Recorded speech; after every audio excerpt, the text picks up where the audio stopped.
Step 1, Side A. First, place the metal shell with the corner marking properly aligned. Then, place your cutout photo on top, followed by the mylar film. Make sure everything is perfectly centered. Step 2, Side B.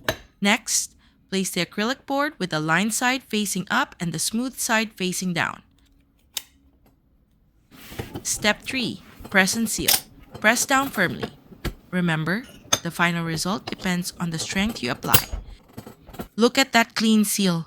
For the final step, simply attach the magnet to the back and you're done. And just like that, in a few seconds, your magnet is ready. Look at that beautiful finish. Perfect for gifts, small businesses, or decorating your fridge.